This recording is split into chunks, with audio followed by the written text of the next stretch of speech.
chose de très simple, la crise de la démocratie. C'est pas plus compliqué que ça.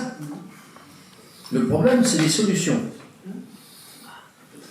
Alors, je vais essayer de répondre à un certain nombre de questions qui ont été soulevées par les uns et les autres. Bon, l'idée de la limitation du nombre de mandats, c'est une vieille idée. Vous savez, c'est ce qu'a fait l'Assemblée constituante au début de ce qui est devenu la Révolution, qui était un mouvement de réforme au début. Et ça a été une catastrophe. Pourquoi? Parce qu'il commençait à être bon et à connaître les dossiers. Donc, moi, j'ai toujours défendu une thèse très différente qui est de mettre des limites d'âge. On a mis des limites d'âge un peu partout, dans les coopératives, les sociétés, etc. C'est ça ce qu'il faut faire. Ça aide d'ailleurs des vieux collègues à quitter la vie politique dignement plutôt que d'être battus parce qu'ils ont fait le mandat de trop, comme on dit. Bon. Sur l'inversion du calendrier électoral. Bon. Est-ce que vous pensez que faire les législatives avant les présidentielles résoudrait le problème? Pas du tout, puisque le président garde le pouvoir de dissoudre. Donc c'est pas ça la solution, ou il faut aller jusqu'au bout. Il faut dire à ce moment-là, il n'a plus le droit de dissoudre l'Assemblée nationale. Et il fait, surtout s'il y a une dose de proportionnel qui n'est pas constitutionnelle. Hein. Le proportionnel, c'est une loi simple. Tous les 3 derniers présidents l'ont tous promis. Aucun ne l'a fait. Alors que c'est une loi simple qui pourrait avoir, à mon avis, une majorité assez forte. Au moins une dose de proportionnel. Moi, je fais partie de courants politiques qui ont toujours défendu une proportionnelle de l'ordre de 15 à 20%. Sarko nous l'avait promis, il était d'accord pour 15, et puis il avait lâché 20, mais il ne l'a pas fait. Son successeur était aussi Hollande, enfin tous, c'était l'actuel aussi, il l'a promis. Mais pourquoi on ne le fait pas? Parce que l'avantage de la proportionnelle dans un pays aussi divers que la France obligerait le président du moment à constituer un gouvernement de rassemblement. Ce qui est le cas de toutes les démocraties occidentales, à 2 exceptions près, la France et la Grande-Bretagne. Car je pense, personnellement, qu'il est dangereux de confier le pouvoir à des gens qui sont minoritaires parmi les électeurs qui viennent voter. Ce qui est le cas actuellement. Je rappelle qu'au premier tour des élections législatives, l'actuelle minorité présidentielle a fait 25% des 47% qui sont venus voter. Comment voulez-vous diriger une démocratie? Et alors, on a des mouvements sociaux, des mouvements qui éclatent. Et donc, je pense que ces réformes, plutôt que l'inversion du calendrier, auxquelles j'ai jamais trop cru. Après, vous m'avez interrogé sur les conventions citoyennes. Est-ce que c'est une bonne ou une mauvaise idée? Dans un premier temps, les gens disent c'est sympa. Bon. Alors, le problème, c'est comment on choisit les membres. On va tirer au sort. On vous tire au sort d'ailleurs, si vous n'êtes pas d'accord, eh ben, on retire au sort pour trouver quelqu'un qui est d'accord. Le problème des conventions citoyennes thématiques, puisqu'il y en a eu 2 ou 3, c'est que vous vous retrouvez avec des citoyens tirés au sort qui n'ont pas de compétences particulières. Et donc qu'est-ce qu'on fait? On fait venir des experts. Mais qui choisit les experts? Ouais. Et qu'est-ce que vous retrouvez dans les conclusions? Un peu ce que les experts ont essayé de vendre. Ouais. Alors, est-ce que c'est démocratique? Moi, je me suis toujours élevé contre cette façon. Et après, d'ailleurs, on n'en tient pas compte. Hein? Vous vous souvenez de la proposition sur le climat, il y avait 100, 102, je ne sais plus combien. Hein? Le président avait dit, elles sont géniales vos propositions, sauf 2 ou 3, dont la limitation de vitesse sur les autoroutes, je crois me souvenir. Bon. Qu'est-ce qui s'est passé? Rien après. Et puis on passe à autre chose. Et on passe toujours à autre chose. Vous voyez? Alors ça, moi, vous savez, à Athènes, il y avait un système de tirage au sort. Alors là, des représentants du peuple, voilà, on tirait au sort. Alors ils n'étaient pas trop représentants du peuple, parce que de temps en temps, vous tombiez sur des sacrés numéros. Vous savez qu'on faisait ça pour les tirages, pour les assises.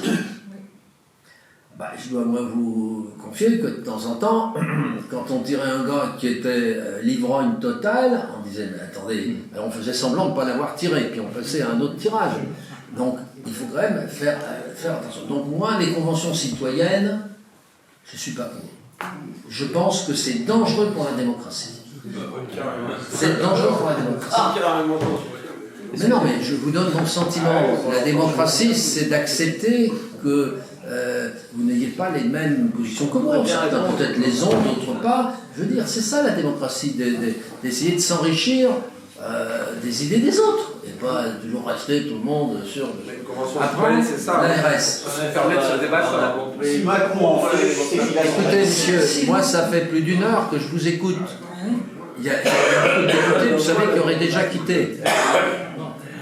Parce que c'est un peu dur, quand vous êtes depuis 30 ans député, que vous avez toujours essayé d'être honnête dans votre vie. J'ai été 32 ans maire de ma commune, ça fait 38 ans que je suis conseiller général, je défie quiconque de venir expliquer que j'ai fait ça pour m'enrichir. Parce que si j'étais dans les affaires, je peux vous dire, alors là, sans commune mesure. Voilà, j'ai fait ce choix, je ne me plains pas de gagner 4 000 € net par mois en tant que député, après impôts et tutti quanti, je gagne 4 000, j'ai toujours ma feuille de paye, et je la montre toujours à mes électeurs, en disant c'est toi qui me payes, tu as quand même le droit de voir ma feuille de paye, quand même, non? Hein, vous connaissez des patrons qui n'ont pas le droit de regarder la feuille de paye. Bon, et ben voilà. Et donc, ce genre de choses, si vous voulez, c'est pas supportable, parce qu'il faut bien voir qu'à force de dire, ils sont tous pourris, tous corrompus, et ils n'ont qu'une idée, c'est d'être élus. Je vais vous dire, quand vous voyez les élections législatives, la dernière fois, il y a eu la moitié de démarqués. Hein, et j'ai vu des périodes où c'était même 60-70%. L'espérance de vie d'un député, c'est 1 mandat et demi. Alors de croire qu'ils sont là et qu'ils vont rester indéfiniment députés, c'est mal connaître les Français. Hein. Et je peux vous dire, parce que je suis le seul député qui fait son 7e mandat. Et réélu toujours avec des majorités très fortes. Je n'ai fait que 63% la fois dernière. Excusez-moi. C'était moins bien que la fois précédente, j'ai fait 72. Voilà. Donc je peux en parler. Et moi je vous écoute.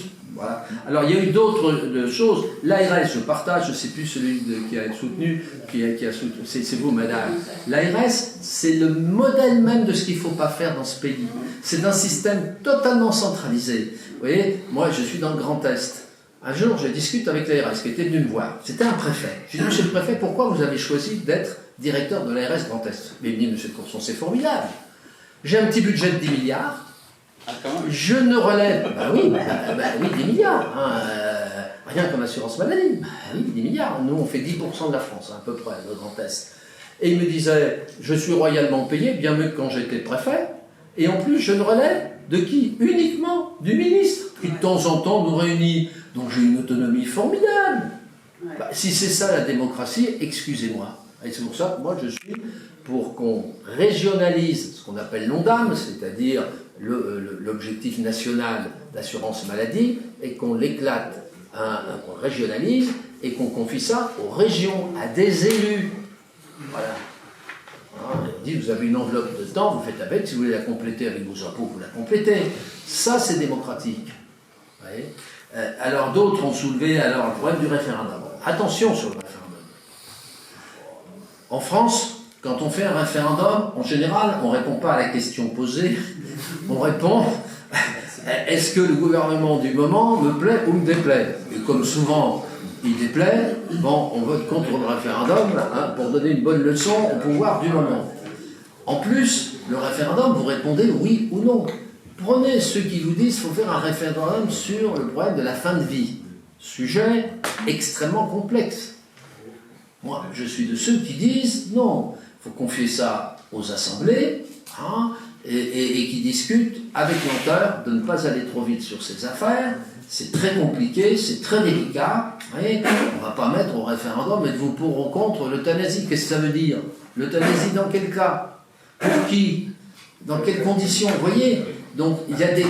Par contre, on peut faire des référendums sur des idées simples. Par exemple, la peine de mort, est-ce que vous êtes pour ou contre? Et encore, parce que je pourrais vous dire, mais dans quel cas vous êtes pour ou contre? Vous voyez enfin, on s'écrivait une loi et elle est votée ou pas. C'est pas une question d'élude.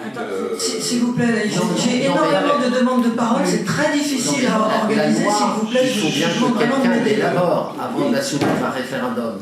Donc, que le président de la République, à l'issue de débats longs au Sénat, à l'Assemblée, etc., soumette un référendum, bon, pourquoi pas, hein. De Gaulle l'avait fait sur un certain nombre de textes, voilà, mais avec vu l'impopularité si vous voulez, des gouvernements, si actuellement vous faites un référendum, je vous dis à peu près ce qui serait passé. Sur les retraites, on aurait fait du 75-25, 80-20, voilà, tout le monde le sait. Voilà. Et c'est bien le problème de la démocratie. C'est comment peut-on avoir un système dans lequel on vote des lois, on adopte des lois, pour être plus précis, qui n'ont jamais été votées par ceux qui représentent le peuple. Attendez, excusez-moi, c'est ce que j'essaie d'expliquer dans la fameuse motion de censure sur la retraite qui a failli passer de justesse, bon, mais qui, hélas, n'est pas passé, vous voyez. Et tout à l'heure, hein, on a fait, sur l'immigration, ce qu'on appelle le rejet en commission, qu'on avait fait aussi, notre groupe, avec tous les autres groupes de l'opposition qui avaient été d'accord. Et c'est pour ça qu'il y a eu 49-3, parce qu'ils savaient qu'ils l'auraient perdu. Et là, ils l'ont perdu de 5 voix. Merci beaucoup.